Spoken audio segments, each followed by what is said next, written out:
2. Welcome, Loveline with Adam Carolla and Dr. Drew. Would you sleep with sick women? I may be pregnant, but I am still a man. Spank the unruly ones. It's indecent, it's vulgar, it's blasphemous. I'm gonna ride you till you can't stand up. Come on, let's go down. All right, keep your shirt on.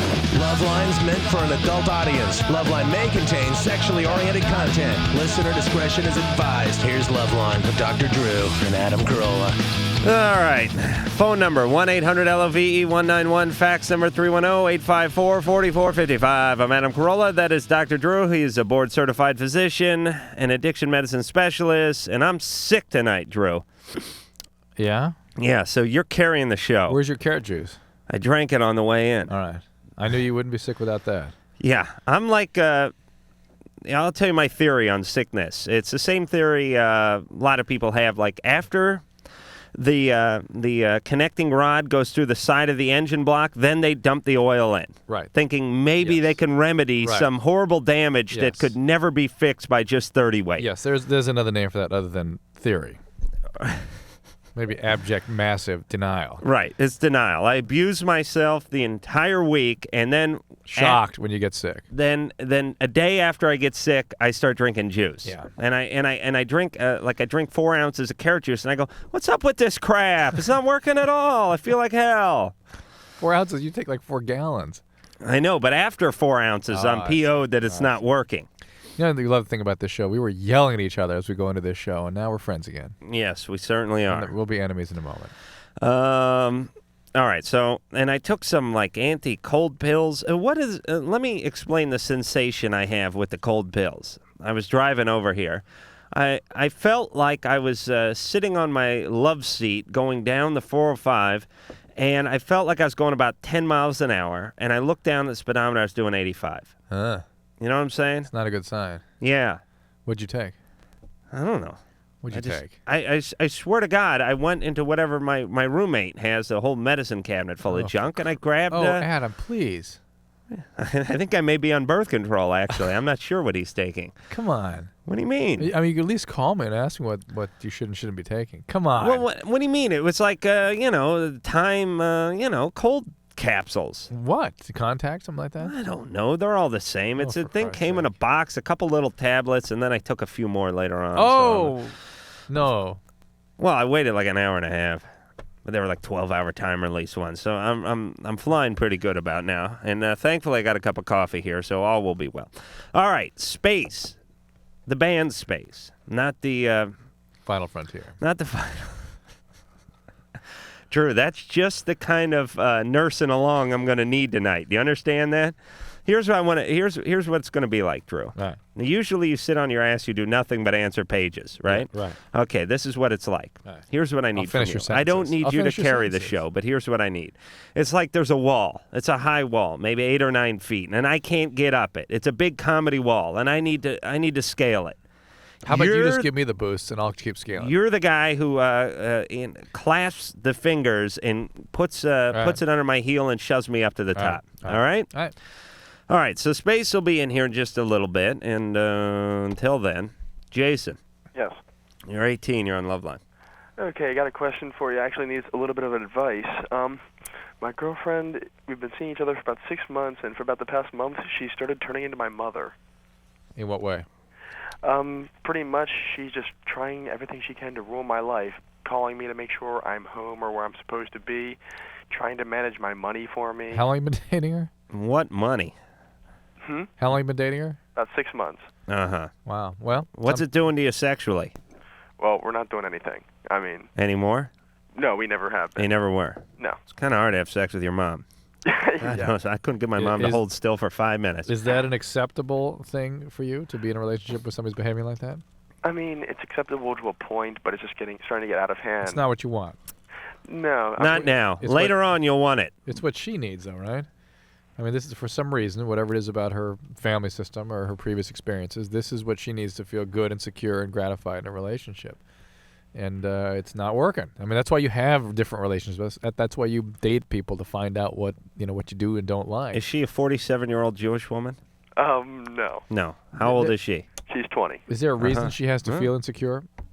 Have you done anything to lead her to be insecure? She does. I tend to think that she feels insecure sometimes. Sometimes. I mean, this is all a response, basically, sort of an insecure. Is her dad an alcoholic or anything like that? No. Has he been ill or anything has she had to be a parent in that system in some way? No. In fact, she was the youngest of the family of 2, so. That's weird. Fascinating. But she is 20, which is quite a bit older than Jason, who's 18. It's only 2 years, but it's a big 2. So maybe she feels some sense of responsibility. Let me check your lifestyle out, Jason. Okay. What do you do? I'm a full-time student. Junior college? Yes. Okay. Well, there it is. She knows you're still trapped in a retarded state of adolescence with the junior college. Same college.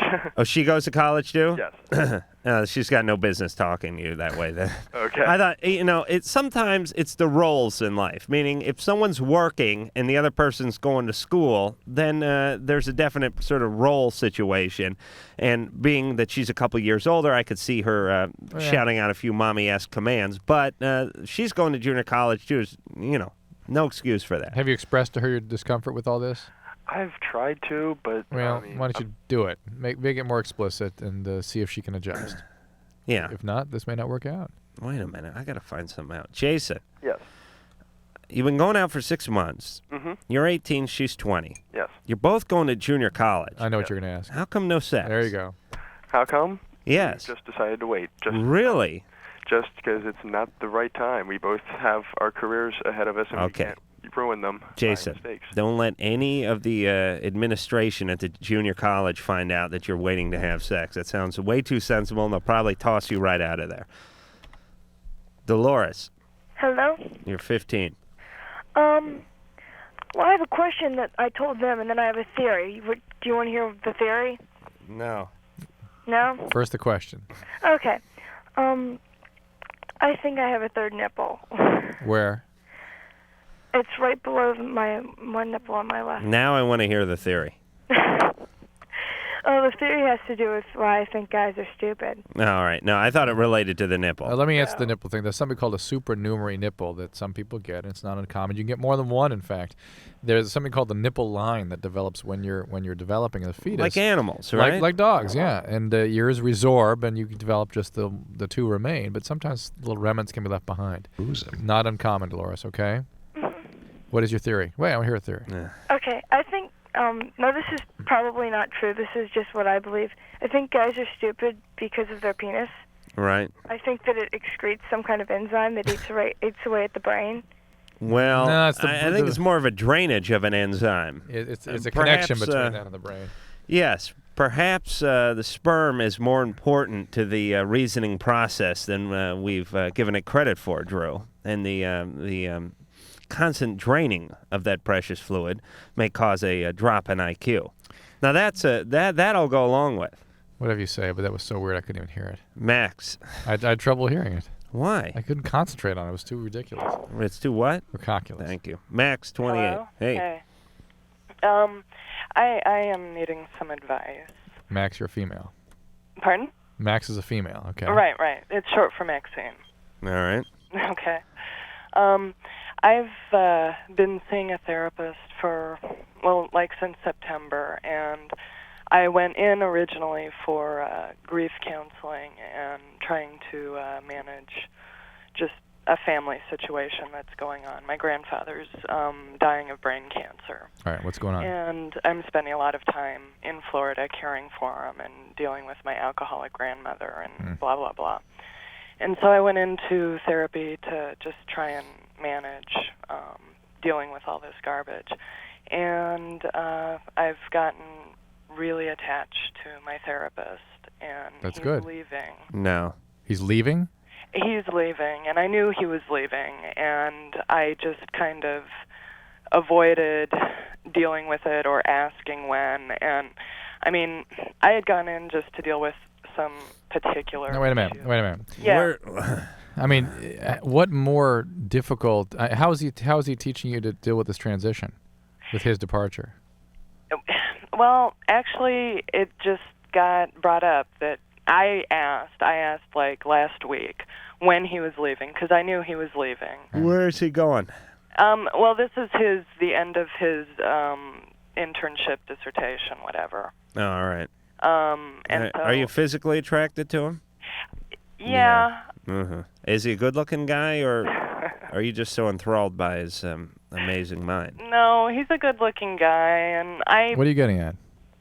Well, I'm trying to find out what the connection here is. No, it's... and I know well, it's... I mean, you talk... it's all led into... I mean, I've talked about really intimate stuff with him, and I've gotten... I mean... Right. It's like a really exposed Absolutely. situation. This is why therapists have sex with their female partners much more often than a female therapist has sex with a male partner. Why? Because when a woman opens up and becomes emotional and shares, there's an attraction that she gets with who she's sharing with. Guys aren't that emotional. Worth a goddamn will put a boundary there, make it clear that there's not going to be a sexual relation to free up that person's affect and allow it to be expressed. Right, but here's the situation, is what I'm saying, is a guy can go into a therapeutic environment, talk about emotional things, and not confuse it with sex or not have it bleed into sex, because for men, sex is more of a physical thing. For women, if it's more of an emotional thing, then you get the emotions flowing, and what do you think's going to happen? But if men, as they get into more primitive stuff, they should have sexual stuff too. Typically, they should. All right, they should, and it's good and it's healthy, and you got to talk about it and be explicit, and you talk about lusting after him. That for some people that's a little weird. It is a little weird, but for some people, it's an extremely important part of therapy because then the therapist can go, no, we're not going to do that. I bet he nails her. And continue He's just to a feel rookie. it. He's But just a rookie. that is the fear that guy. Why do you think they have a sofa in there, That Drew? is the fear. Why not a folding chair? You got to chair? stop, because this is dangerous stuff to be feeding people. That's the fear that people have when they get so vulnerable, is that they're going to be consumed by or taken in by or rejected by the therapist, and they have to have somebody who empathically puts down a limit, just like you would with your kids, to let the feelings continue to evolve. Now, the problem with your situation is, though, Max, is that you went in to deal with loss issues, and you're losing him. Right. Too. And so it focuses and intensifies your loss. Well, and the whole thing, I mean, I have a lot of problems with attachment and relationships. And I knew this, and I know this, and I know myself, and I knew this was going to happen. All right, here's the deal, though. But it's very unfortunate that he took you on for therapy, in my opinion. And he now what's he supposed to do? To find somebody, assess the issues, and maybe give it somebody who can be around for long-term management. He needs to now transition her to somebody else, and Max has to get him to help her make a transition into somebody else. Somebody good-looking. And number two, let me recommend a book called The Road Less Traveled by Scott Peck. I think that's... I never heard of that one. Yeah, but have you read it ever? No. It addresses stuff like this pretty nicely. So. All right. And it's important to pick the sex of your therapist. Drew, you disagree with this, but I don't, and I'm the genius here. If you have trouble, all you men having trouble with women, it's a good idea to see a female therapist just to work that bond. And you women that become sexually attached to everyone you have a little dialogue with should see women too. There should be no male therapist. But maybe if the issues are real heavy, people will be so defended against them that they won't have difficulty getting to them when they actually have the sex of the therapist they have the issues with. Well, yeah, but we're going to go under the agreement that they're going into therapy with the attempt to open themselves up. Anyway, it's not like someone dropped them off at therapy. All right. Edwin. Hi there. Hey, you're 26. Hey, pretty good, man. How you doing? All right, wait, let me try this. How are you? Oh, I'm fine. Now you're supposed to say... nervous. I've never gotten through before. You're supposed to say, let's try it again. You say 26. Right? How are you, Edwin? I'm pretty good, but I got a problem with this guy at work. There we go. That's it. Well, he's 23. He's a Laotian guy. Doesn't understand a lick of English, but he's got this thing where he's always grabbing in my breasts. What breasts would those be? Well, I'm a guy, so it's just, it makes me uncomfortable. Wait, this sounds bizarre. Yeah. I mean, people shouldn't be allowed to just walk up to you and... Well, there's certain traditions in Laotia, Drew. Where do you work? I work at a production plant. I'm on this conveyor belt type line, and he stands right next to me for 8 hours a day, and he's just, I don't know, it just makes me uncomfortable. Don't you have some kind of supervisor or something that can sort of... Yeah, I know. They think it's funny. It's not funny. I don't think it's funny. It is a little funny, yeah. But I don't think it's funny for a manager to assume it's funny. But you mix the Laotian in with grabbing Edwin's breasts, and you got a little comedy there. Yeah. Now, he doesn't get mad that this guy stops plucking chickens and grabs your breasts? I don't know. I'm just to the point where I want to pound him. What are you doing on this conveyor belt, Edwin? Well, we package seed, put it bird seed in bags. All right. Well, let me tell you something. It's not real rewarding work, the seed industry. Lord knows I know the seed industry very well. You do? Yes, and one becomes bored and one's hands begin to wander when one is packaging seeds. What type of seed? Bird seed. Oh, bird seed. Well, that is one of the more exciting forms of seed. It's not the soil seed or the farming seed. It's the parakeet seed. Right. Edwin. Yeah. Hey, you're 26. Yep. Do you want to just kill yourself? No. No. Do they let you wear headphones? Oh, yeah. Oh, you do? That's how I listen to the show. Oh, all right. All right. God bless you. So you're not just sitting home ignoring the television listening to Loveline. You're actually at work with headphones on. You betcha. Interesting. Write that down, Drew. Make a note of that. Oh, everybody, we have it on all the radios here. They're different workstations, so we all think it's a hoot. Oh, God bless the seed counters. Yeah. And the seed separators? Oh, yeah, we got those too. All right, listen, I don't think you should tolerate this, and I don't think your employer, you got to keep going up the chain of command if they're not responding to you, because this is you got to go all the way up to Big Bird. I don't know where you go, but this is not good management. It's not at all appropriate. I mean, you may even have to call, God knows, in this state, you'd call OSHA or something like that, and I'd call Leosha and have this guy taking back those old. Right. Where's Leosha? Laos. Oh, it's a Laotian. That's right. All right, so he's that's around Vietnam. Yes. A neighboring country. Yes. Yeah, I know. I spent some time there. Yeah. Matt. Hey, how you guys doing? Hey, Matt. Yeah. Hey, Matt. Yeah. I'm gonna put you on hold for a second. Why? Okay. Don't worry, we'll get back to you because I wanna play the Space song before the Space guys come in because Space is they're from the UK, they're up and comers and all that, and everyone knows this song and everyone loves this song, but I'm not sure if everyone knows it's Space who does this song. So you got it queued up there, Engineer Mike? So here's a little sampling of the band that's going to be in after the break, Space with the Female of the Species.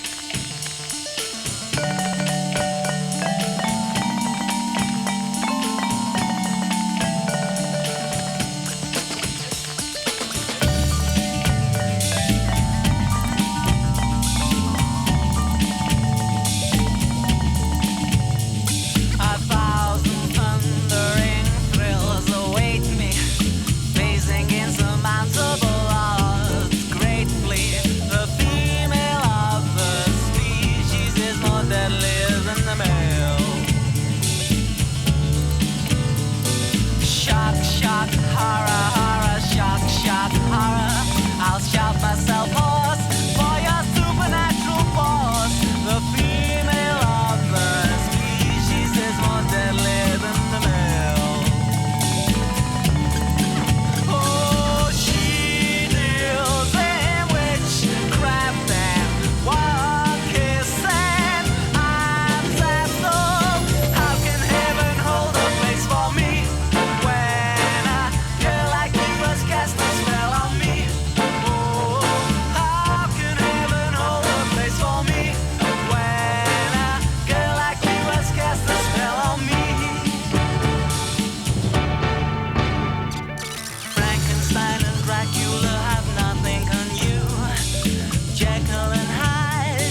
that is what they sound like, and you can hear them up close and in person right after this break. I don't go in for these backdoor shenanigans.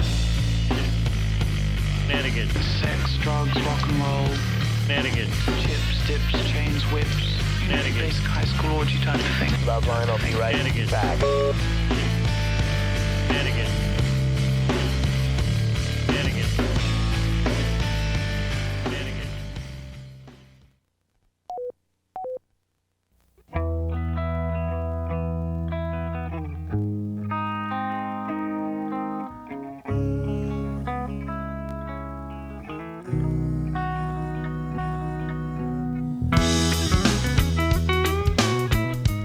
All right, Loveline. I'm Adam Carolla. That is Dr. Drew. He's a board-certified physician, an addiction medicine specialist, and we have Tommy, Carl, Andy, and Franny, all from space. And before we get into interviewing the band and whatnot, let me just read the top of the bio here. This is a pretty good description of space. If Frank Sinatra, Black Grape.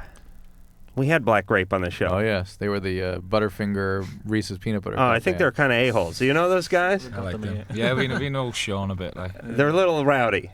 They came in here.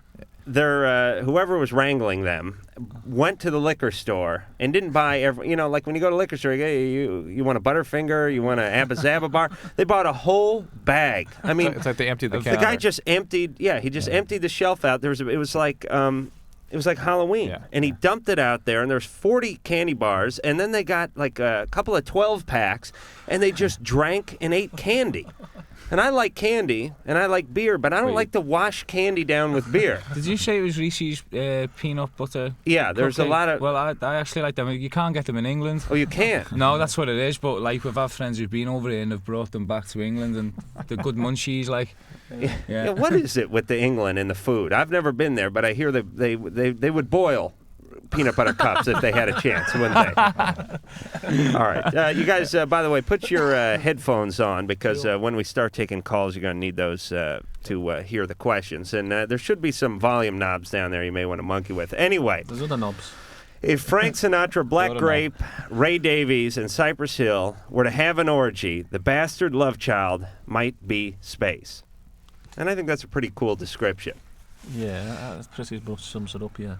Yeah, so you guys, we were just talking during the commercial, just got in from Liverpool. That's right, yeah. And you're now going to start how large a tour of the States? I know you're going to be at the Roxy tomorrow night. It's about 3 weeks all in all. Don't know how many gigs exactly. I've just done a fortnight and we've got another 3 weeks to go. Did these guys have these accents when they were talking to you before the mics went on? No, what happened? I know these guys were talking like I overheard you say, "Oh, you guys are understandable for me. Like, I can understand every word you're saying." They all sounded like Ted Kennedy, and now who's Ted Kennedy? Now isn't he in the Dead Kennedys? Yeah, the Dead Kennedys. We know them.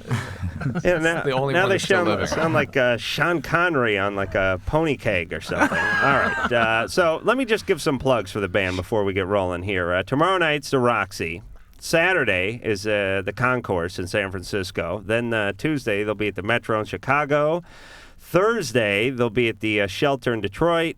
And Friday the 14th, the Intersection in Grand Rapids, Michigan.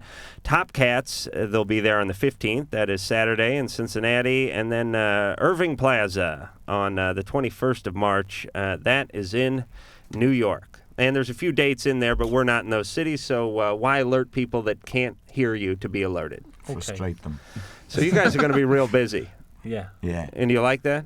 Yeah. No. I like it. He likes it. I mean, if you could pick a number, and I should ask all the bands this, for playing a week. I mean, would you like to do 2 gigs a week? Is 8 too many? Or would you just like to do as many as you could possibly book? Cram them all in into 1 week, then we can have the rest of the time off. Yeah. All right. Yeah, so if it's about 20-odd gigs, we'll do them in a week. Right. Yeah, and then we can take it easy. And laugh all the way to the bank. Yeah. What bank? Yeah. Now, what's going on in England? I always want to bring this up with our guests from on the other side of the pond there, and I always forget. What are taxes in England? What percent of money? 17.5%, isn't it? Percent. How much? 17.5%. 17.5. It's a sales tax. That's a sales tax. But I mean, like, if you're making money, what is the income tax? Do they kill you over there? Is it worse than it is here? What is it with it? Yeah, it's really, really bad. Yes, Adam, yes. Right. It doesn't, I mean, even if you're a guy that making lots of money or a person making nothing at all, you still got to pay exactly the same. Like it's. Oh, really? Yeah, it's a strange one. I keep trying to figure out which society is more screwed up, ours or theirs. I think it's close. I mean, you guys got the horrible food, but we have the automatic weapons. You guys have bad teeth, we have bad hair. I think it kind of all balances out, Drew. If you say so. They're much more civilized. Oh, they are? Much all right. That's why. Well, that explains Benny Hill. All right. Yeah, but you like Tracy Ullman. We didn't take Yeah, Tracy she's Ullman. way too artsy. You kicked her right out of there. See you later, You don't go for that subtle Sheena crap. Easton. Let's talk about some other successful exports. All right, let's take some calls, and you guys just jump in anytime. And by the way, Tommy, the lead singer, is over here. And hi, Tommy. I'm sorry, Tommy's voice is gone. Hi. Hello. Right. That was really just Drew doing Tommy's an impression of Tommy. But, and I have to apologize. I'm usually much more lucid and much more quick-witted and spontaneous, but I'm sick tonight, so I'm a little out of it. I took the cold pills and whatnot. So you guys are going to have to. You're a little better than average, but go ahead. Oh, really? It's All right. like when See, you're drinking. I got to get these drugs. Matt, 20, you're on Loveline. Hey guys, how you doing? Good. Hello there. Hello there. I love your guys' songs. They're really cool. Cheers. The question that I have is on Prozac. What are the effects on it and stuff like that? What are the side effects of it? Yeah. Well, I mean, with any antidepressant, there's a, I'm sure you've read the package insert. There's a list of potential side effects a mile long. The most common side effect I hear about is lack of sexual desire, believe it or not. Also, sometimes some increased anxiety. You get more agitated. Sometimes a little decrease in your appetite, a little decrease in your sleep. Sometimes the opposite. Sometimes people are sedated from this medication. The thing you need to be careful with Prozac is that in those people who are having a lot of suicidal thoughts, sometimes those suicidal thinking, suicidal thoughts. Well, generally we would avoid Prozac in that situation because it can sometimes actually intensify suicidality. So be careful and make sure a psychiatrist or somebody who's qualified to prescribe it is prescribing it to you, because there's a lot of other medications in that same class that might be more effective for you. Matt? Yeah. What's up with you? Oh, just been going through a lot of crap here lately. Yeah. It's just starting to get pretty overwhelming for me and stuff like that. All right. Don't do anything stupid, Matt. You know what I mean? Here's the deal. Everyone goes through serious depression at one time or another. I'm convinced. Those who don't are lying. Like when you ask women about masturbating, it's the same thing. I think those who haven't been down don't know what it's like to be up. And I've been down myself for many years, and I'm telling you, I was thinking about driving off a bridge one time. Remember that story, in Drew? San Francisco. Yes, I was thinking about hitting a light pole or something. No, drive off a bridge. No, Matt. Oh. Yeah, Matt. As long as you're not, as long as those are sort of fleeting thoughts and not real plans, and you don't have a tendency to be impulsive. But lately it's been getting more and more. Yeah, but make sure you're being all right. Well, then treated you want to switch from Prozac, don't you? You want to see a psychiatrist. Make sure you're seeing a psychiatrist, and make sure somebody qualified is prescribing. This day of HMOs, people get, all HMO is concerned with is that you get out of their hair, and so anybody can be prescribing, and they may not be sensitive to the spectrum of issues. And I want to deliver a rather morbid message, and I don't mean to be mean-spirited, and I hope Matt takes care of his prescription and everything's fine. But, and this is not necessarily for Matt, but anyone who wants to kill themselves, if you're hell-bent on killing yourself, please kill yourself. Don't do that thing where you take out 5 or 6 people and then turn the gun on yourself. A lot of people seem to do this these days. These guys don't understand this. Oh, here in America we have a tradition. The tradition is if I'm going to kill myself, well, I might as well kill a couple of dozen people along with me. There can be no form of prosecution. I'll be in hell. Who cares anyway? So I might as well make a spectacle of myself. Now, I don't want to promote suicide, but I'm just saying if you have to do it, do it in a dignified way, please. Do not, hijack a bus and drive it into a river and take a bunch of school kids with you. All right? All right. Can I just ask the doctor? I've got a mate who's on Prozac, right? And you know what happened to him? He stopped listening to music. That's weird, isn't it? Did he withdraw completely, or what did he? Yeah, completely withdrew. And I saw him the other day, and he's all right now. He's out and walking around and seeing more than one person. And all that Yeah, stuff. that may not be the Prozac. Maybe just been the severity of the depression he got into. And people can really withdraw when their depressions are going down. And the things that really the hallmark of depression is lack of enjoyment in those things which were previously enjoyable. Right. Unable to find meaning. Mm-hmm. And in adolescence, people under the age of 20 or so, the most common manifestation is boredom. So it wasn't me playing the guitar, though. No. You may have started the whole thing. No, but I'll tell you, if Hendrix was playing, he wouldn't have tuned out. I mean, I'm That's sure what I you were was fine. thinking about, you know. I'm just saying, if Eric Clapton was riffing, he probably would have hung out a little longer. But oh, come on. All right. Jesus.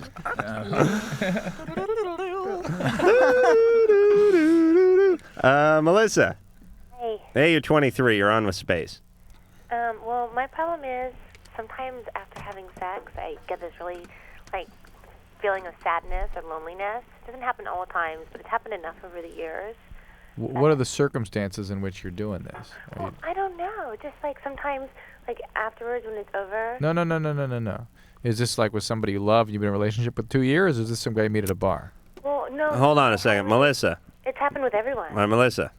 I'm cutting you off for a second. Moving on to the next. Drew, I don't want to take 2 depression calls back to back, for Christ's sake. The show had slowed down to such a crawl already, and now you got to line us up with someone who's having a post-coitus depression, for Christ's sake. Is it because we're on the show? No, you guys are fine.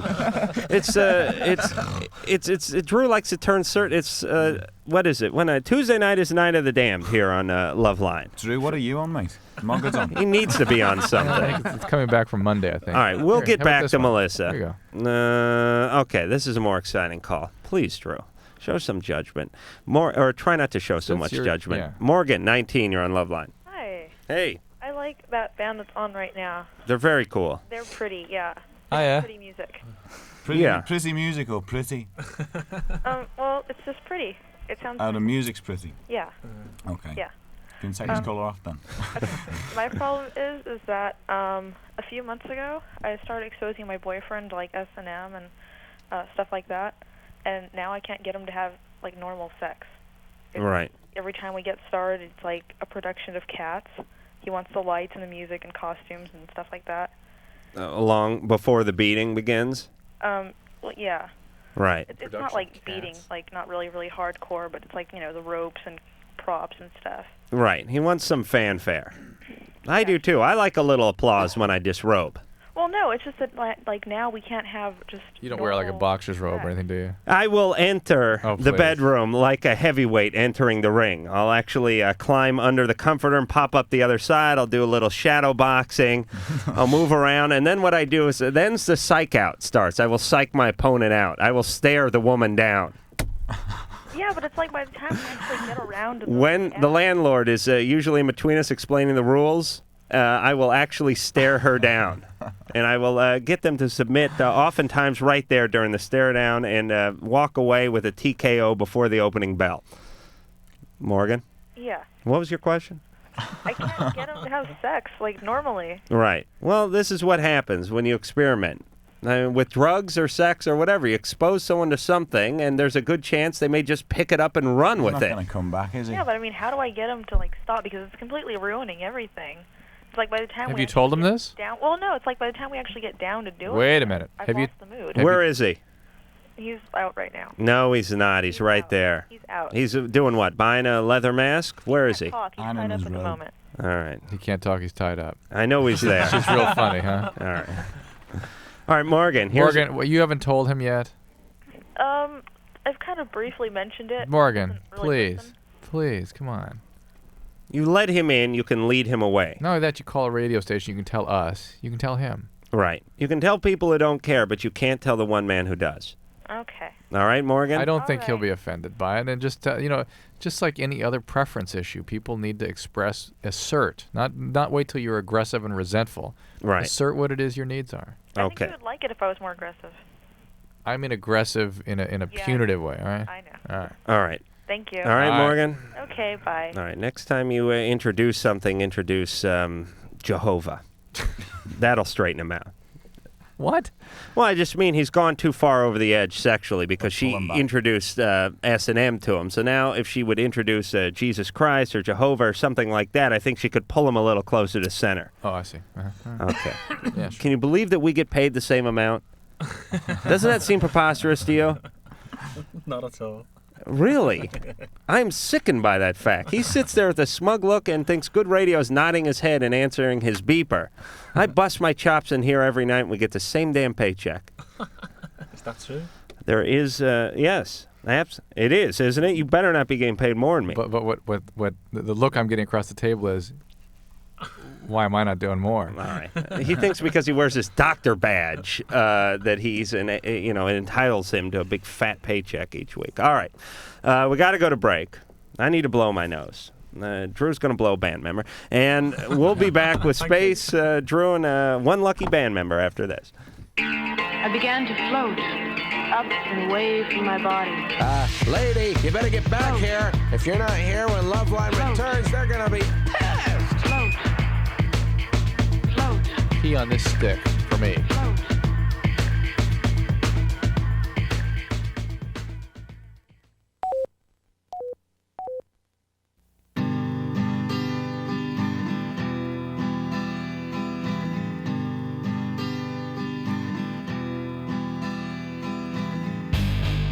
Hey there, this is Jimmy Pop. And this is Lupus. And you're listening to Love Lines. We're the Bloodhound Gang. Dr. Drew will solve your problems. Adam will give you some. All right, here with Carl, Andy, and Franny. That would be, is that 3/4 of space? Yeah. See you in a bit.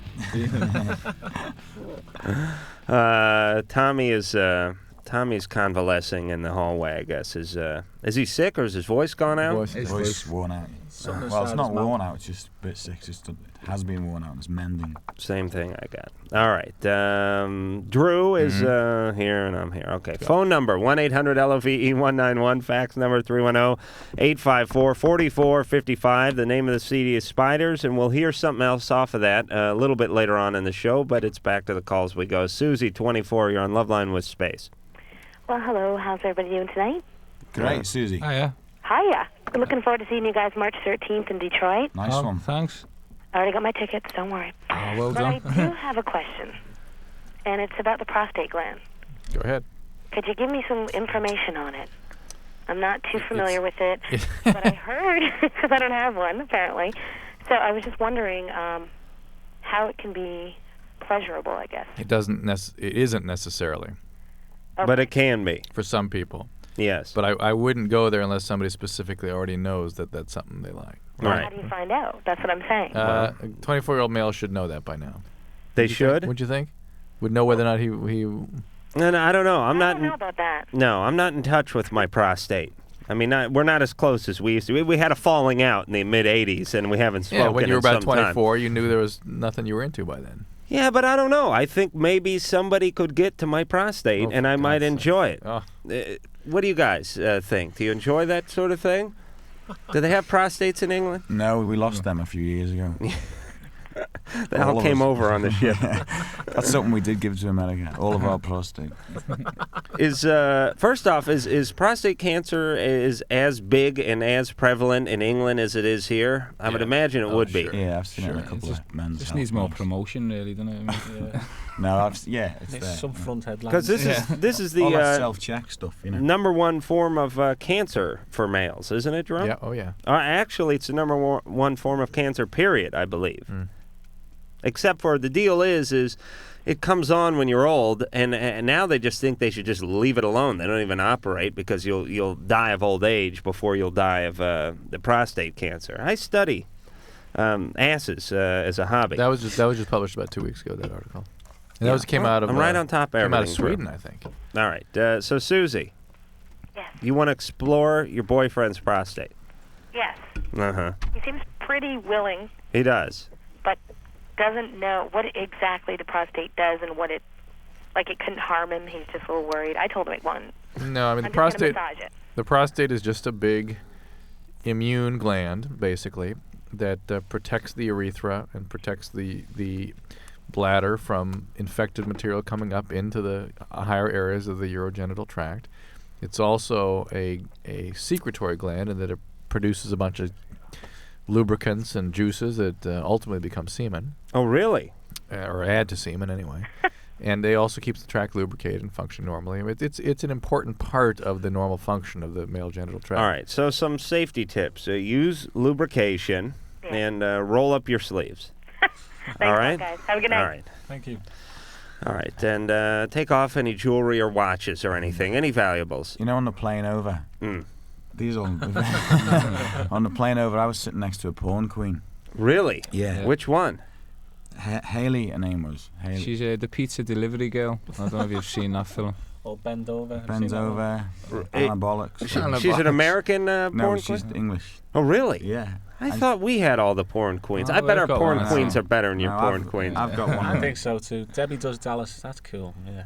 Top film, that one. So Debbie does Doncaster. That's my favorite. Debbie does Blackpool. You were so you were with, and do they switch it like Debbie does Hounslow and stuff, so you guys feel more at home? More familiar, yeah. Linda does London. Yeah, it's cool. Litherland. So you're sitting next to a porn queen. Yeah, so I say to her, you know, hello, and start chatting and all that and asking her questions. And she starts telling me answers, but, you know, really quite loud and that, broadcasting them over the plane. Yeah. And, but she was telling me about that. She was saying in the last film I did this, that and the other, and she was showing me hand kind of movements. Because I was saying, you know, like, to me, when a woman gives birth, like, she dilates for a while, doesn't she? And then, like, your head comes out and that sound. But I thought, that's a bit mad, isn't it, that you don't dilate and then you get all that stuff in that she was talking about. Right. So she showed me how to do it on the plane, and I was just amazed that she would actually do that on the plane, you know, in front of me and the other few hundred passengers. And could you get your pants down with the seatbelt on? Oh, she's just showing you. She was just showing me. Oh, okay. Yeah. I thought you meant showing you. Yeah, but, you know, she went into all the details, and she kind of said it was... She said it depends what you're into, but it's once it's in, you know, and you can put loads in. You can put loads in there. Really? Yeah. I mean, once you get past the wide end, that's it. It's all about getting that shape right. And once it's in, you open it up. It's a bit like a penis, if you think about it. I mean, once you not get like over my the penis.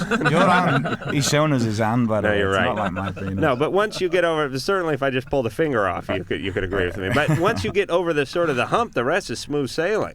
I mean, it's a bit of a plunger effect. She said that if you do it smooth or something, and then, right. You know, and some of the girls liked it a bit hard. Were you riding first class, or is this coach? No, this is just on the back end of the plane. So. Oh, the back. Okay, that's where they keep the porn stars. So let me tell you something. I always, when I fly on a plane, I sit next to a fat guy who sells tile. There's never a porn star anywhere to be found. Just the one tile. And it's a catch-22 because on one hand he wants to sell, on the other hand, it's job security. Doesn't want to be put out of business. Yes, one huge tile. Heather, 21. Hey there, how you guys doing? Good. Hey Adam, I saw you last year at the Polypalooza. Oh, that was a huge event. Where was that? Gigantic. Arizona? Oh, well, no. That was in Cal Poly, Pomona. Yeah. That was in San Luis Obispo. San Luis Obispo. Sorry. Okay. So yeah, I made 170 stage appearances that day. It was 125 degrees outside, and we did a rousing round of Ask Adam. And I stood up on stage. You remember this, Heather? Yes. I stood up there, and one of the DJs from the station ran around to the crowd with a portable mic, and they said, "Ask Adam a question." And it was like, and so I'd be standing up there in front of this crowd, and they'd be like, "What happened to your hair?" Okay. Oh, what happened to the other host? He was so good. Oh, it was really humiliating, but it was funny. But everyone was nice. They put me up in a nice hotel, and I had a good time. But they work you like mules when you go to those things. All right. So anyway.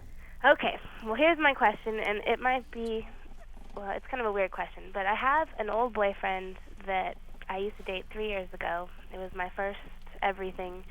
And we're starting to talk again. He lives in Washington, and I live in California. He's coming down to visit in a couple weeks for my birthday, and I think we're kind of rekindling what used to be. And he's kind of had some bad luck. He got married after we broke up, and his wife cheated on him with another woman. He had a fiancée before me, and she cheated on him with his cousin. This, by the way, has nothing to do with luck. Absolutely not. Bad luck is when you're walking down the street and a flower pot piano lands falls on your yeah, head. Right. Okay. You marrying lesbians is not bad luck. That's Sitting next to porn stars on long flights, that's luck. Tell me about it. That's good luck. But my Doing all the question talking, is, getting paid less. is there something wrong with him? Because Yes. pretty much everybody but me has cheated on him, and it's a regular occurrence. He is a It's great not. guy. It's who he chooses to involve himself with. That's probably the problem. You think? As much as anything, yeah. Like, can you expand on that a little? Well, we'd have to talk to him. I mean, I don't know what his issue He's is. a great guy. He's a good boyfriend. He's nice looking. He's got a lot going for him. Why does he break up with you? Well, he's in the Navy. He moved out about 3 states away for a couple months, and I was really young. All right. Well, so you want to give him a second chance. Yeah, but I'm a little concerned about his track record with girls. Well, as long as you're not, forced into a life of lesbianism, I think it'll be fine. Okay. Or if he doesn't start to become an abuser, force first Heather to be more abusive towards him. I'm nothing like that. You know what I'm saying? Yeah. All right. But put it this way. The guy's been divorced. The guy's had a fiance and a wife who's cheated on him. He's how old? 23, almost 24. All right. Expect more trouble Yeah, in the future. definitely. I mean, that's it. I mean, it's like a lot of there's a lot of externalizing that goes on. A lot of people blaming other people for their woes, and basically, if you hook up with a meaning if John Wayne Bobbitt hooks up with Lorena Bobbitt, and Lorena Bobbitt decides to cut his penis off while he's sleeping. Now, a lot of people look at John Wayne as an innocent victim. I look at him as an innocent idiot for marrying somebody who is capable of cutting off your penis. There's certain things you have to discuss before marriage. One of them is, are you capable of cutting off my penis? And that's yes or no. They're not if they can't find it. That's what'll be on my prenup. It'll have nothing to do with money. It'll have all to do with genital mutilation. All right, we're going to go to break, and when we come back, we're going to hear something off the CD, something else off the CD, something that you guys choose. Forget what those record vermins want to play. You guys go with your heart on this one, all right? And Drew, sell the hell out of the next call, please. I want you to read it. Ray is 13. It's a fart lighting question. All right, and that's what made this country great. Why don't you try rapping it this time? Yo, kick some flavor and stuff, and Loveline will be right back in a minute. And stuff. I'm sorry, that was really bad. You're just not street like me.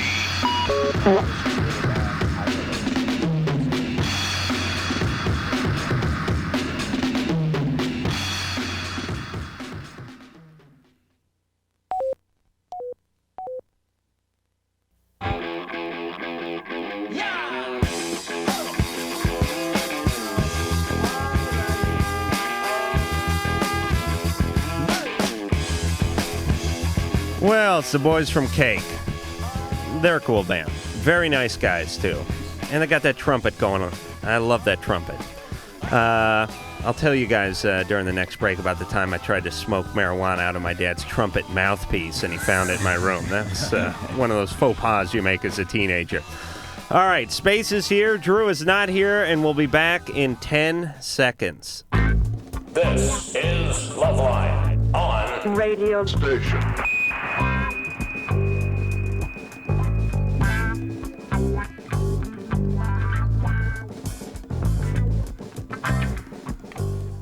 All right, I'm Adam Carolla. That is Dr. Drew, wherever he may be. The band is Space, Carl, Andy, and Franny. The CD is Spiders. We're going to hear Neighborhood coming up in just a few moments. And, Yeah. Where's Drew, Ann? He's coming? That's decent of him. Like I said, we get paid the same. Hey, Drew. Hey, everyone, look, it's Drew. Hey. Good to see you, mate. Hey, what's going on? So we can play a song. Hey, I see. Yeah, you don't have to be around for that stuff. Yeah, okay. All right, I'm sorry to drag you away from whatever. I didn't know. You cool? Yeah. All right, we want to take some calls, or you just want to kind of kick I thought you back? wanted to go to song. Okay. Do you need to finish a phone call? Should we take a song? Perhaps we should just play the whole CD so you can go home. You want to do that? Or we'll play, do you guys do a Inagata Davida or anything? Do you have like a 10-minute song so Drew can take care of some business? Sure. All right. Ray, 13. Hi. Hey. How's it going? Good. Your show's pretty good. Thank you. I was listening to it. Okay, I have kind of a silly question about lighting farts. Mm-hmm. One of my friends told me that, but I don't know if it's true, that if you have like a big enough fart and you light it, that like kind of like fumes, like gas, it can like suck up, you know? And he said it'd like suck up your butt. Right. So I was just wondering if this would be true. Right, it's the backdraft theory. Well, Adam, now you've had extensive I certainly field have. research in this issue. I really have. I hesitate to call myself an expert in almost any field except for the field of lighting farts. Have you guys done this? Do they do this in England? Yeah, we used to have. We used to know someone who used to do it. Right. That means you did it? No, I probably wrote it up in one of the. I've actually seen it being done. Yeah, me too. Franny, it was like a Bunsen burner. I know the same now wait a guy. minute. He used You to be a understand? friend, but You he's not understand now. how rare it is in Latin. They're like, oh, I knew a guy who once did this. I mean, Yeah, here in the States it's commonplace. People actually do it as a form of greeting. He seems to think that we don't do the same things in America as I know. Yeah. Well, it's Adam's thing. It's Adam's. So you do light the no, gas. not us personally, but we have seen. We did have The a gas friend. is lit at times. They were friends, but they're not friends now. I have done this many a time, and here's my take on it.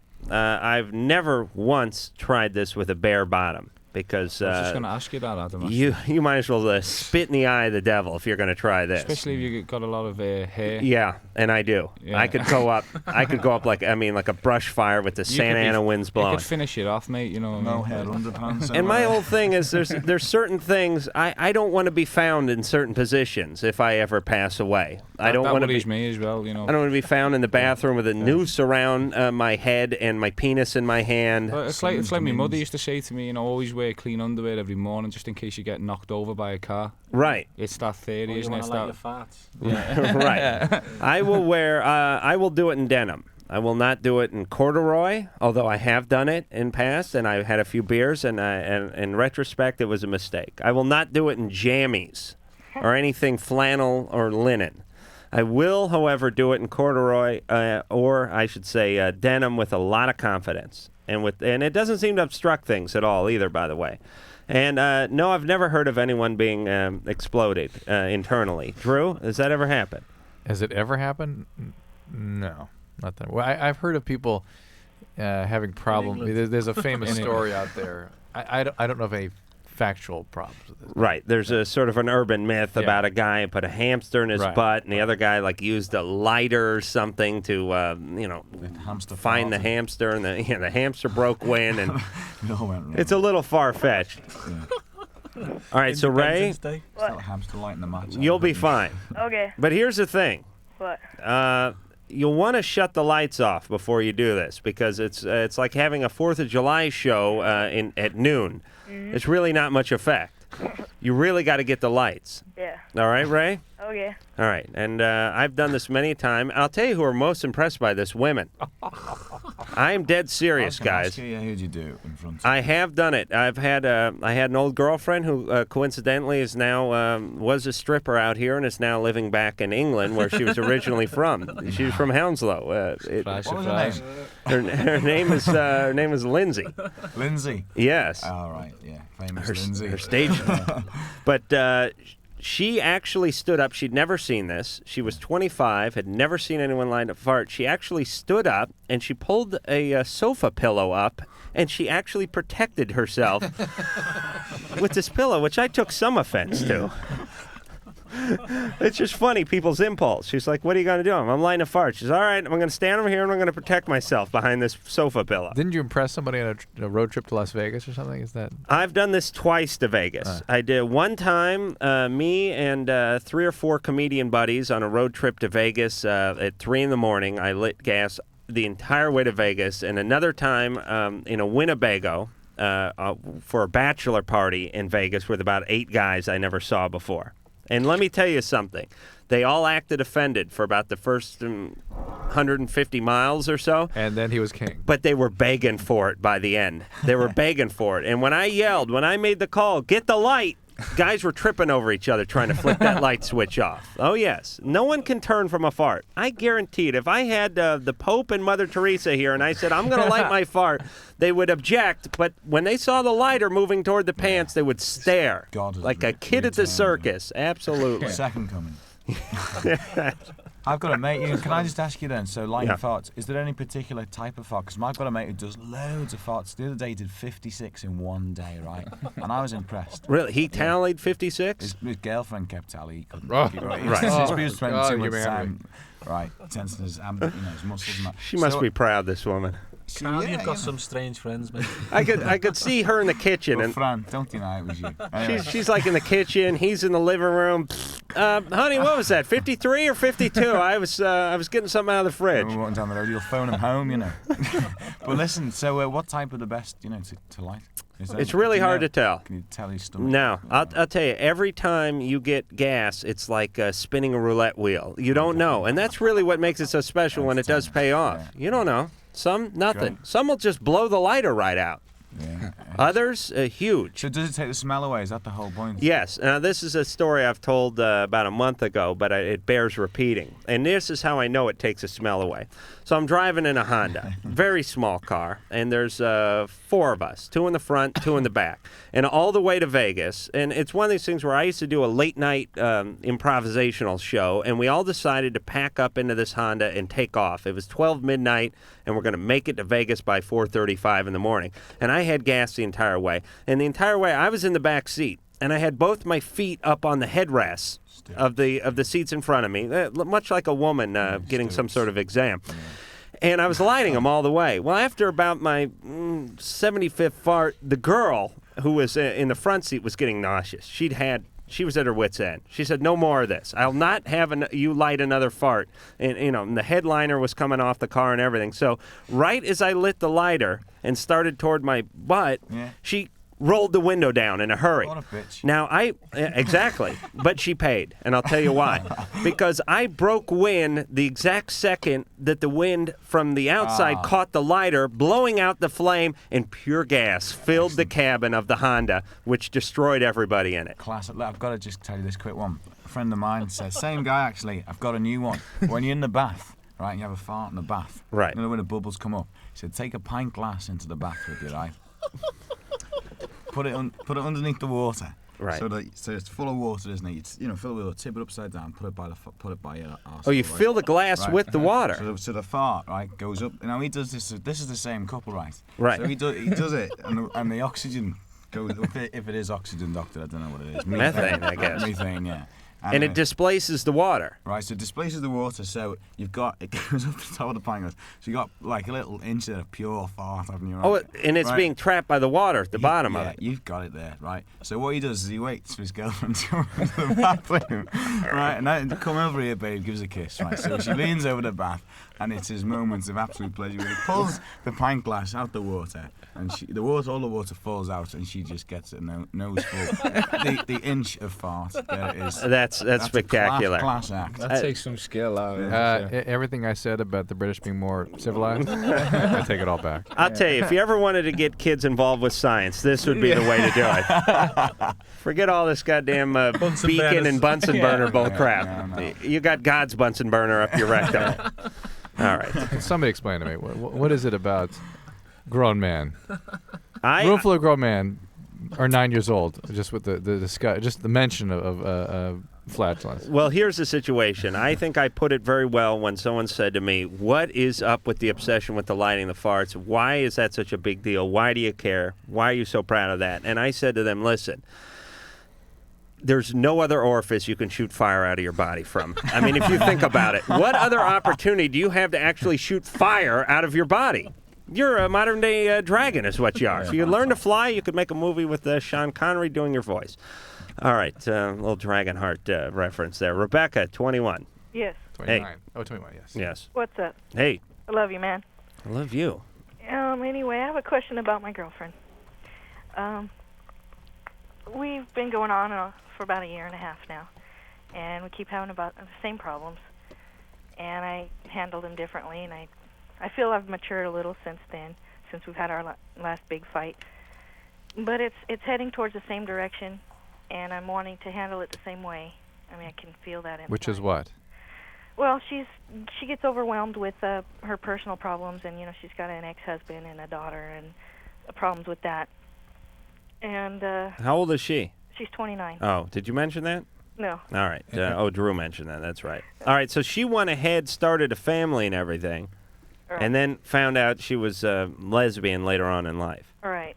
She probably had an inkling before she got married, but tried to ignore it and keep the whole family thing going. Yeah. Okay. And I just Drew, can't believe I'm asking Drew, guys. what are you, a advice chimp? about women. I'm sorry? Hold on. Drew's scratching himself and is Something coming got over me. the mic. Sorry. All right. So you're going to fling your own feces, or is that enough with the chimp behavior there? All right, go ahead. Scratch up. Go ahead, Rebecca. Oh, make me feel at home, thanks.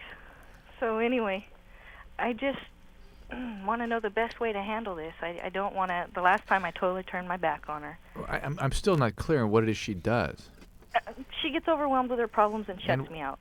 And checks you out? Shuts me out. Shuts you out. Shuts me out. That's a guy thing. Yeah, let her shut the hell with it. Give her a little space. Yeah. What do you normally do? Well, I give her total space and I dump on her and leave her alone for quite some time. Well, how long? What do you mean, for months? Yeah, like 3 or 4 months. No. Can't you stop this from evolving to the point that you feel abandoned by her? That's what I'm hoping to do, and I just was. Does she understand that's how you experience this when she leaves you emotionally? That you experience it as a full-blown abandonment? We had discussed that, and she does understand that, but I know her thinking does get a little muddled when she's under a lot of pressure.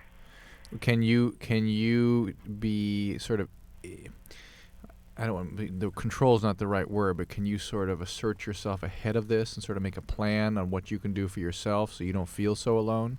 Knowing that this is bound to happen, that's how she needs to deal with her feelings. You can't change that, but you can change how you manage this. I mean, you know that the way you manage it really threatens the relationship. Maybe you could find other things to support yourself, other relationships, other activities, so this isn't so overwhelming to you when it hits. Hey, Rebecca. Yes. Is one of you dominant in the relationship? Oh, jeez. No, I want to look into this because in male gay relations, there's usually one of the guys is more dominant. You know, the guy who's giving instead of catching or whatever it is. But I don't know about the lesbian community. Well, it can go that way as well. But actually, I did have a kind of another little question. Is she the more dominant one? When it comes to sex, no, it's equal. Oh, okay. All right. Well, that's where it all comes out. Neither one of us wears the strap-on more than the other. Oh, really? Yeah. Is there strap-on involved? Most of the time. Really? Yeah. If you're gonna wait a minute now, if you're gonna get a strap-on, why don't you just go back to guys? Honestly, I get repulsed when a guy takes his clothes off. Really? Yeah, I throw up. I can't help myself. But And it's nothing. I like guys; they're okay. But how old were you when you were sexually abused? I wasn't. No. Oh, it has to be. Somebody did something. Has to be. It just have that kind of reaction to that. You know, I think it looks really gross when the male organ starts to get, hard. It just. Right, but you enjoy the pristine beauty of a big dildo coming at you. Not really. I don't like to look at it. You don't? No. But here's what I want to get to the bottom of, and all the boys from space are confused here. Yeah. At first, they're just confused that a radio show like this is allowed to go on. I think is the initial confusion. It goes from farts to dildos here. But the situation is this. If you're repulsed by the male phallus, then how is it that you can have sex, even with a woman, when she straps on a substitute for the male phallus? Because it's not flesh. It's not really feeling. All right. Yeah, it's just hard for me to believe that you didn't have some kind of tremendous experience, some traumatic experience sometime. That Not until after I had, come out as a lesbian. What happened? Well, I was raped like years down the road. How old were you when you were raped? I was 16. Well, that'll do it. But That won't do it, Drew? Hated guys like in that way, so. What happened before? Where's your dad?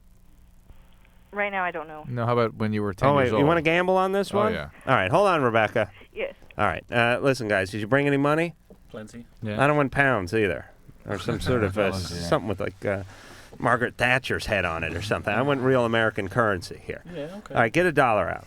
$1. It's a huge pot tonight. That's we fair. rarely have a $5 pot. God, I am hurting so bad. All right, good. Everyone's got $1. I like these guys. Lots of dollar. A lot of bands, they hem and haw. They don't have I anything. haven't got a dollar on me. There you Oh, go. really? Let you down there. I have got. Dollar. Give him a dollar. You guys will get it back on the bus. All right, Drew. Yeah. We're gonna gamble on. I'll go last because you'll go last. Yeah. Okay. Here's how this works. We do it all the time. It's great entertaining. It may be cruel, but it's good entertainment for us. Something happened to Rebecca. Obviously, she's repulsed, actually, to the point where she's physically ill when she sees a male in the nude, especially in an aroused state. What happened to her? Now, she's in some denial, but I still think we could get it out of her. Well, what happened to her as a child? Yeah, her denial what was her upbringing like? may be at a very deep level. I mean, she's at least willing to talk about it. It's not like she's hostile or defensive. I'll go first to set an example for the band. As a child, again, think about, turn the pages back, and let's think about her childhood. I am going with a physically abusive father. Okay, go on. All right. Drew, you're very confident. You must have some kind of answer. Because I'm going to get more and more specific. Oh, okay. Depending All right, on whatever you're very else cocky. Big pot tonight, $5. Carl? I reckon she's witnessed her father being abusive to her mother. Very interesting. Another good one. Very astute. Who says those guys from England are stupid? Oh, that was me. But that was last night. I take it all back. Andy? I'll go along with the theory about the father. No, you got to. Well, what about the father? We need your own theory. You need a specific theory of your own. I don't know. Alcoholism. Pick an easy one and say she never knew her father, perhaps. The evil stepfather. Maybe there hasn't been a fatherly figure in her life. I don't know. There's not being around. No father figure. Yeah. All right, we'll accept that. All right. Drew knows that. Drew's already counting the money. Franny. God knows. God knows? Yeah. Come on, you got a buck in there. I don't know. I mean, I was going to go with you, and that's why you went first, because you come All right, I'll tell you what I'll do. I'll tell you what I'll do. I'll tell you what. I'll take abusive stepfather. You can take abusive biological father. Okay. Does that sound fair? Yeah. All right. Clone the sheep. I love this because I'm going to take alcoholic, abusive father who beat everybody, mom and the kid, left, came back and terrorized everybody. Mom brought in other guys who were equally as abusive as the stepfather. Nah. Block the sexual abuse at some point. Probably one of the stepfathers. All right. Let's get to it. Rebecca. Yes. All right. What's going on? Well, you all couldn't just accept that I like women? No. I can. Okay. Let's we let's can talk accept about that. your We accept that completely. I can accept that, but the physically ill in response to male is what tipped us off. All right. So what happened with the childhood? Well, probably the worst thing is we moved around a lot. That's probably it. Be honest. Come on. There's a big pot riding here. You're anonymous. Now be honest with us. Where's your dad? Excuse me? Where's your dad now? He has a new family. Uh-huh. All right. Hold on. Drew, no celebrating yet. Uh-huh. And when did he come out of the picture? I was about 5. About 5. Yeah. Okay. And what happened with that? Did your mom divorce him? Well, they stayed married for a few more years, and then she divorced him. Uh-huh. And why did she divorce him? He wasn't around. He wasn't around. She had kicked him out, and she was hoping that he would straighten up. And Uh-huh. What was he doing that got him kicked out of the house? he was immature. He was young. Mm-hmm. And acting out? He came home AWOL from the Army, and after that he started hanging out with his friends. He didn't really do a lot of drugs or drinking.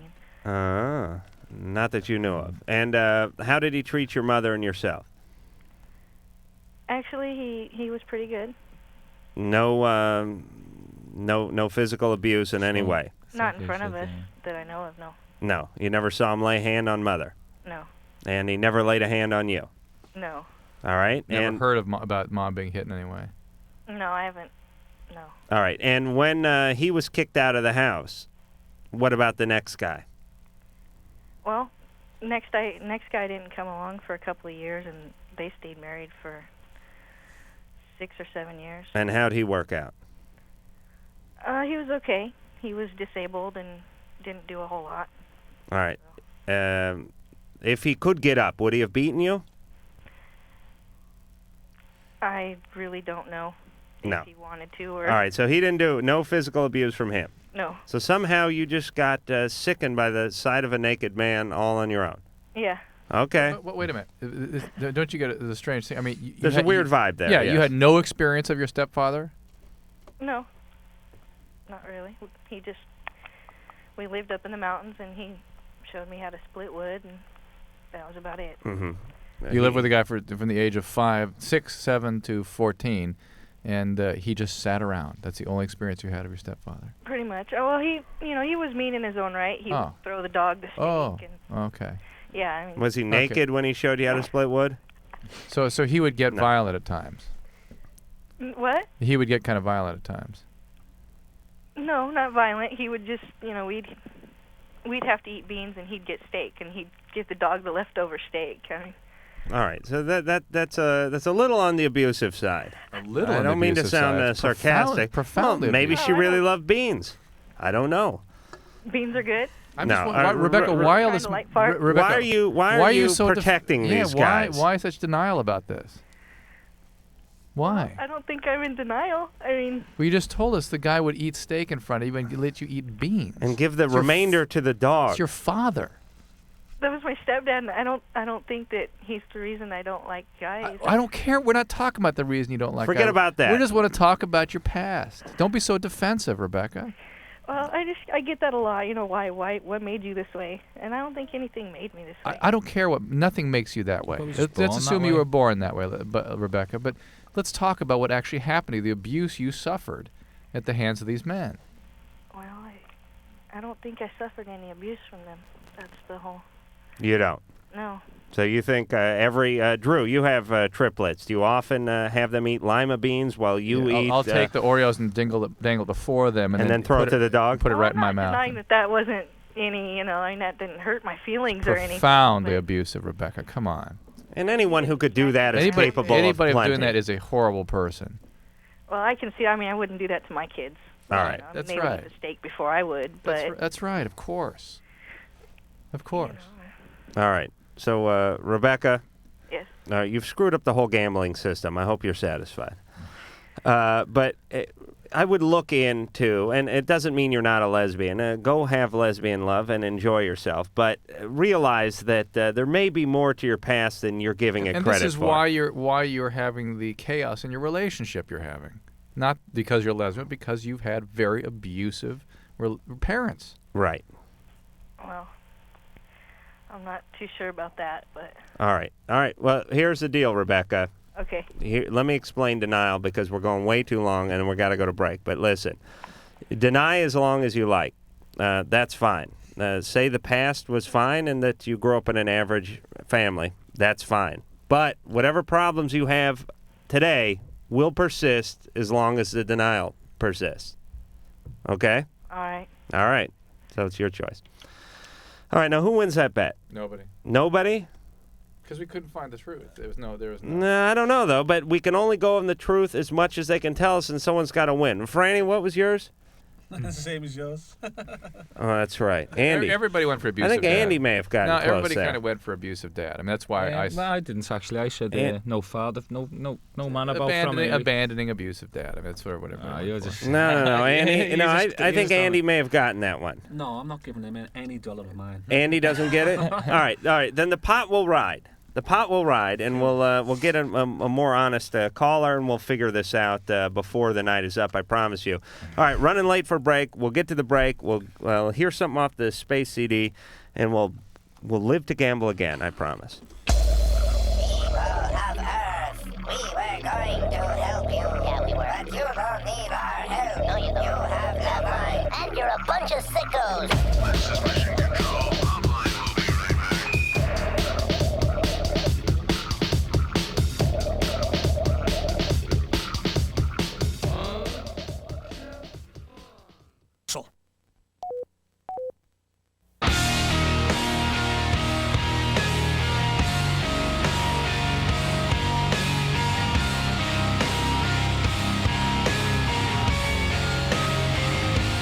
All right, Loveline, phone number 1-800-LOVE-191, fax number 310-854-4455. Carl, Andy, pardon me, Andy and Franny from Space are here, and we're going to hear something off the Spiders CD any moment now, I promise. But we've and as something we were talking about lighting farts earlier, and we were talking about it during the break. And one thing that I'd mentioned during the break that I totally slipped my mind is that yes, I had a roommate light a cigarette off of one of my farts. Absolutely. All right, we're proud of you. Not off. All right, come on. Just let me talk to the band for a second. Do you guys understand the importance of this, the significance? Not off, and I'm not talking about off of the lighter. And I'm not into, I don't lie. You're talking about the tongue of the flame. The flame from my butt lit this guy's cigarette. But where was he? God is my witness. How far away was he? What was he doing at the time? He was right down there. Yeah, Where's I his wonder why. cigarette? Cigarette was up his ass. That's right. That was the best damn blowjob I had. This is what you do when you live with guys for too long in the valley. Morgan, 14. Hi, I have a question for Space. And I was wondering, the Female of the Species song, me and my friend were having an argument because her mom swears that it's like a song from the 70s or the 80s. Yeah. But we were wondering if you guys wrote it or... Yeah, we did write it, yeah. Okay, and... what song, coincidentally? Female of the Species. No, which song was it? Was it like, or did you think we just did a cover version, do you mean? No, because I thought it was totally original, and her mom thought that you guys pinched it. There's the phrase has been used before. The phrase has been completely okay. But not really in a song. I haven't even really heard the phrase used in a song, at least a popular one. Not the phrase in a song. It was just used in an old B movie, A B movie, yeah. It was on a billboard poster. Billboard for the old B movie. But the actual song was written by us. Everything in it, all the arrangements, everything is just Space. So your mother's wrong. Well, not my mom, her mom. Oh, right. But I have one more thing. You guys are like really good, and like me and my friends like love your album and stuff. And we tried to get Space tickets for the Roxy tomorrow. No. And it do you want to get on the guest list? Please, I'm begging you. You guys are like so good, and we found out. We How called many? and found out they had gone on sale a day after they went on sale, and they were sold out. And we were so sad. Can you like farts? What? Can you like farts? We love them. You don't wear a strap on though, do you? No. No. How many of you is there? What? How many? Are you? Like 3. 3. And can you leave your name with Adam? We'll sort that out for you. What the hell am I, the Loveline secretary? With Ann. Ann, here you go. Put her on It's called hold. Lovelines after Morgan, you're Yeah. going on hold. Talk to Ann, okay? All right. That's what I mean. See you soon. There's no way they're getting in. I like when people push, by the way. 3. 2, Yeah. that's a little more doable. All right, you guys going to let her get on the guest list? Yeah, we always do. Yeah, we always do. Oh. We keep our word. Band with a heart. Matthias, Yeah. 23. Yes, that's me. I got a question about, about fetishes for you. I got a thing about clowns, and I don't know. It was going well for me, the participation, and I don't know. My responses were going well until I found that I have a problem when people are laughing, and I just mean I've had sex with a few different girls, making them dress up like clowns. Myself being dressed up like a clown at the time. In the face paint and the whole bit. Right. And recently I found that when a person's laughing at me, or maybe it's just a happy laugh or whatever, I get frustrated. I get kind of like. All right, hold on. Matthias. Yeah. I'm going to put you on hold for a second. I'm going to let you consolidate your question into the form of a question, all right? Okay. All right. Just whatever, you have a sort of a collage going on now. Okay, my question No. Just hold on. I want to hear something from Space. So we'll get back to Matthias and his loosely stitched together question. But first, Mike, is that queued up? Because I want to get in before this. All right. What song are we hearing? Neighborhood? That's the one. That's the one.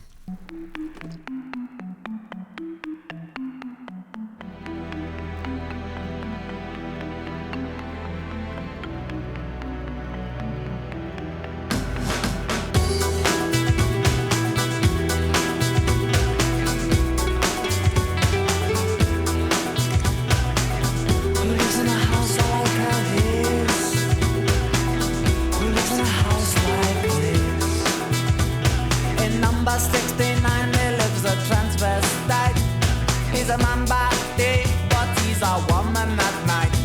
There's a man in number 4 who swears he's Saddam Hussein. Says he's on the chart to start the Third World War. Oh, if you find a time, please come and stay a while in my beautiful neighborhood. In 110, they haven't paid the rent, so there goes the TV with the repo men. In 999, they make a living from crime. The house is always empty 'cause they're all doing time. Oh, if you find a time, please come and stay a while in my beautiful neighborhood. My neighborhood, my beautiful neighborhood. My neighborhood, my beautiful neighborhood.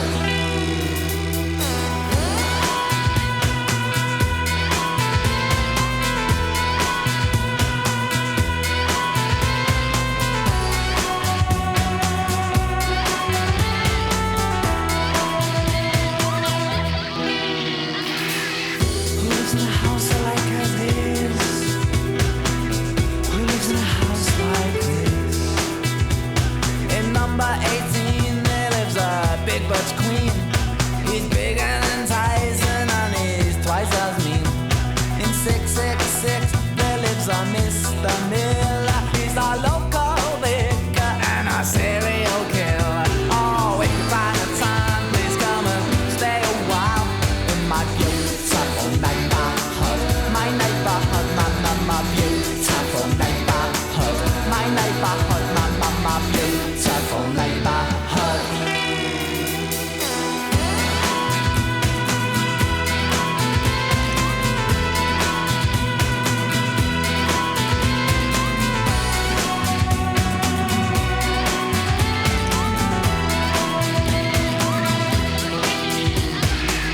Who lives in a house like this? Who lives here, man? Who lives in a house like this? Oh, they want to knock us down 'cause they think we're scum. But we will all be waiting when the bulldozers come. In a neighborhood like this, you know it's hard to survive. So you better come prepared 'cause they won't take us alive. Oh, if you find a time, please come and stay a while in my beautiful neighborhood. My neighborhood, my beautiful neighborhood. My neighborhood, my beautiful neighborhood. Neighborhood from space off of the CD Spiders, and we'll be back right after this. Here's Loveline before deworming. Here's Loveline after getting fixed. Here's Loveline chewing out its stitches. Here's Loveline dragging its butt across the carpet. Bad Loveline. Bad Loveline. Loveline has been bad, and we'll be right back.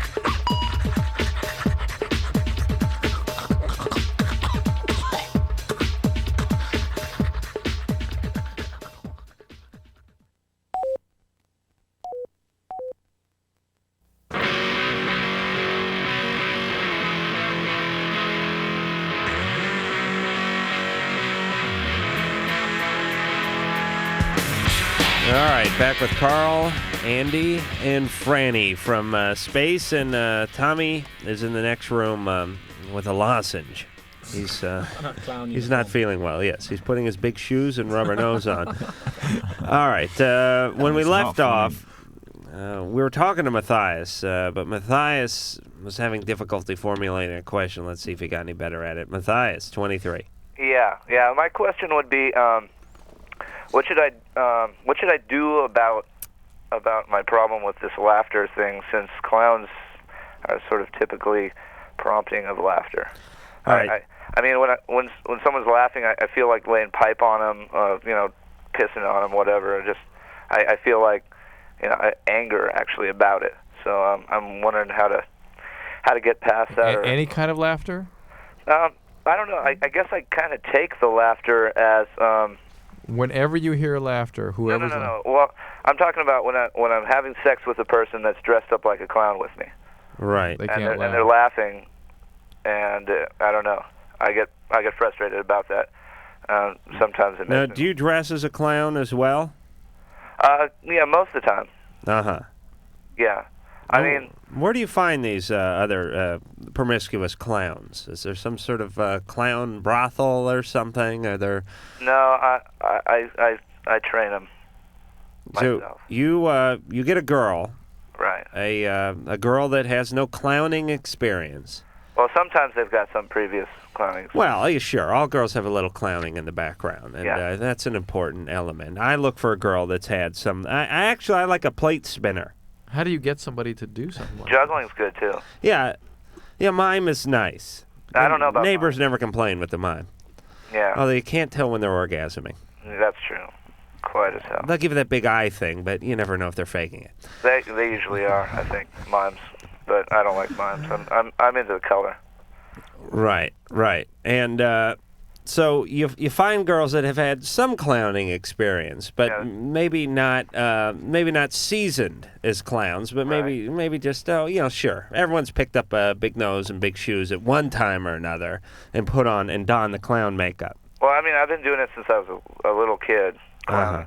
And you've been clowning. Yeah, well, I mean, I used to be in parades and stuff as a little kid, but I've always been a clown. And I've done some professional clowning, but mostly I'm not a clown for my profession. I have this fetish. I like girls. Right. Like, what do you do for a living? Out of curiosity. I'm a cook and a baker. Okay. And you drive a regular-sized car. You don't drive one of those little clown cars. Actually, I drive it's broken right now, but it's a big station wagon. It fits lots of clowns in it. And do you ever do that gag where you pull the chain out from your sleeve, but it just never ends? It just keeps coming and keeps coming and keeps coming. I don't usually use my sleeve, but yeah. You pull the chain out of your pants? No, my ear. Oh, your ear. Okay. Yeah. Well, that's even more impressive if you look at it. Okay. So you have sex when you're in full clown regalia. Right. They're in clown regalia, but they can't help but laugh. Well, they don't always laugh. See, I've only ran into this as a problem recently because, like, most of them were pretty serious, about the sex thing in the first place. They'd just be as passionate as anyone else, and there wouldn't be the laughter. This has sort of come up more recently, where I've noticed that even if it's a fun, having a lot of fun laugh, just like a really maybe even an excited laugh, that laughter during sex is I don't find it like personally appropriate. It's right. sort of well, like it's a little out of line. It makes me a little insecure or something maybe. Well, there's certain protocols sexually, and giggling is certainly not on the menu. And let me ask you a serious question, though, Matthias. When you get an erection, does it make that slide whistle sound where it goes boop? No, but sometimes it honks when someone squeezes. Like someone squeezes your testicles and go, ew, ew. Yeah. Okay. Matthias. Yes. Stay away from the kids. You can only do adult clowning. I do adult clowning. You can only do clowning at bachelor parties and things. No, I don't know if there's a big call for that, but that's the only place I want to see you. I don't want to see Matthias around any children. God knows what's going through that mind. Oh, the tears of a clown, Drew. What do you think? What am I supposed to think? Oh, I got one more quick question. Matthias. No. Yeah? When you get into the clown makeup, painful, and you're going to have sex, right? Do you have to make up your penis as well? Oh, well, not regularly, but I have actually. Because if you dyed your pubes orange, you could be like a Jewish bozo. My pubic hair is not dyed currently, but it has been, and I think it actually, as far as for some kind of. Okay, all right, I'm done. It's also very serious to him. Yeah. Yes, Ann suggested the pubic hair should look like cotton candy. And you could do that thing where you keep removing quarters, except for instead of doing it from the kid's ear, you could do it from your own ass. Didn't you hear Mike play that noise for you? Yes, that was the sound. That's what Mike, make the sound it makes when the woman starts laughing at your clownings. That's right. That's what happens to young Matthias. Too much. This is very disturbing. Yeah. We could have gambled on that call, by the way. Drew, pick a call we can gamble on. This 5 is burning a hole in my eyes here. You don't see anything that looks good? Maybe 6. Maybe 6? Corey. Evening, Dr. Drew, Adam, Space. I actually have two questions, but primarily, during sex, I can't seem to have an orgasm. Uh-huh. Yeah. Yeah. This happens all the time. Do you have a girlfriend? Well, yeah, this happens all the time. Yes. Yes, I do. If you can call not doing something happening all the time, this would do it. Exactly. And see, well, I don't know. Is it his first girlfriend? Pardon? Is it your first girlfriend? No. No. And this is always the case? This is always the case, continually. I've never... How about when you masturbate? I'm sorry? How about when you masturbate? Yeah, no problem there. 7 times a day. 7 times a day? On a good day. Yeah. And when the wind's blowing just right. When the wind's at your back. All right, so Corey, everything we know functions quite nicely. Oh, sure. Because the Lord knows you test out the plumbing every 20 minutes. So there's no problem there. This is a psychological problem. This has nothing to do with the engine. It has to do with the computer that's working it. All right? Because we know everything works. And here's what happens. Your downfall is your masturbation. I had the same problem myself. I got so used to the gentle caress of my own hand that when I finally got to be with a woman, it was confusing to my penis. My penis kept looking back up at me. Missing the hand. It's like when you're telling a dog to do something it doesn't want to do, and it keeps like looking up going, what? Really? That's what my penis would do. It had no idea what it should do. And the sensation was almost foreign. The sensation of a woman was foreign because it was so used to this one particular method bringing it to climax. So, Corey. Yes, sir. Here's what you need to do. You need to lay off the masturbation. You understand? Can you get an erection with a woman? A lot of sense that makes, yeah. You can get an erection with a woman? Yeah. Okay. Lay off the masturbation.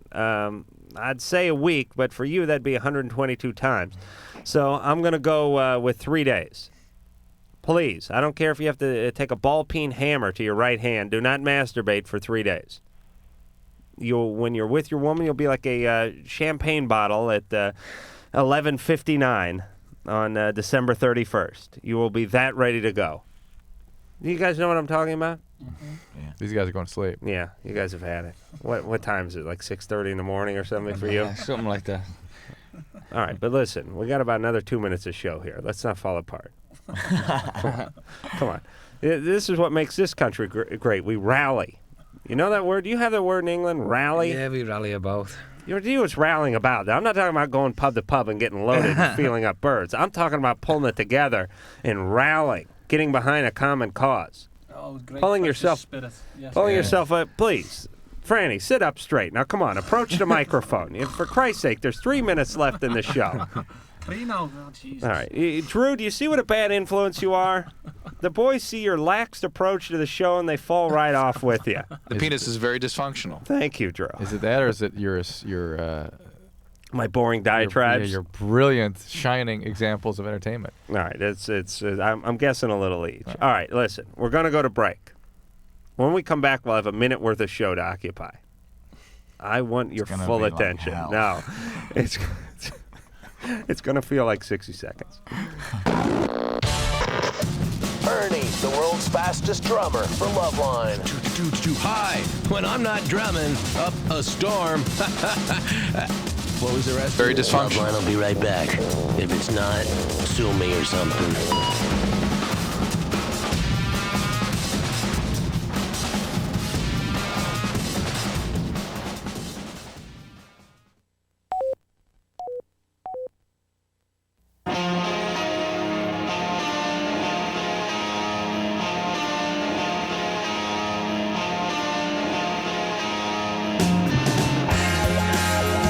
All right, we're back with the quickly fading space. But listen, guys, Luna has been on hold for 130 minutes. How long is that, Drew?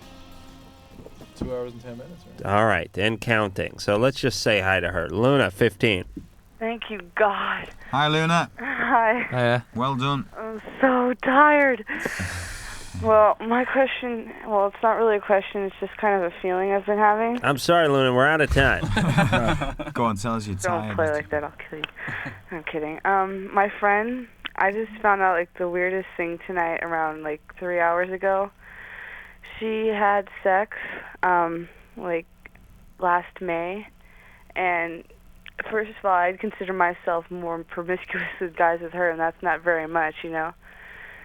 And I just feel totally like, I don't hate her or anything, I just totally feel like left alone in the world now. Deceived, too. It's kind of like, Because she had sex with who?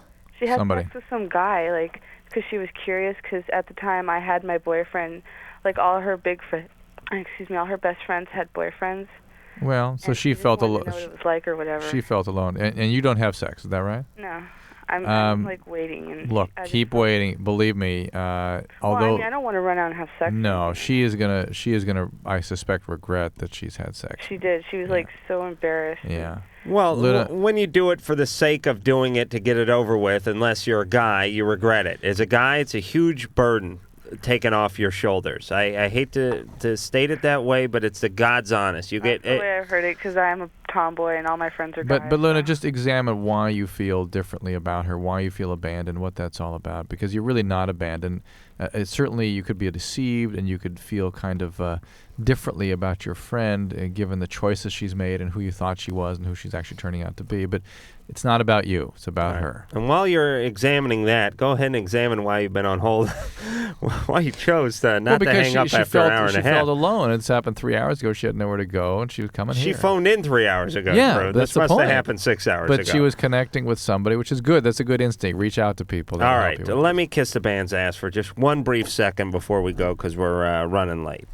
Space, thank you very much. You're welcome. Thank you. And we do appreciate it. We know you had a long flight over, and we thank you for coming in. Okay, thanks very much. Good luck at the Roxy tomorrow night, and good luck in all other endeavors. And come back anytime you like. Light one. Feel free to have a cup of coffee before you come in next time. Yeah. But come back anytime you like. Okay. The name of the CD is Spiders. The name of the band is Space. Go out and get that CD. And until next time, this is Adam Carolla for Dr. Drew saying mahalo. This has been Loveline. The opinions expressed herein are certainly opinions, that's for sure. If you'd like a written transcript of today's program, you probably should have written it down yourself. And if you did, we'd like a copy. Loveline producer Ann Wilkins. This broadcast was copyright 1997 Westwood One Entertainment. This music is MXPX on Tooth and Nail Records. Sit, Obo. Obo, stop dragging your butt across the carpet.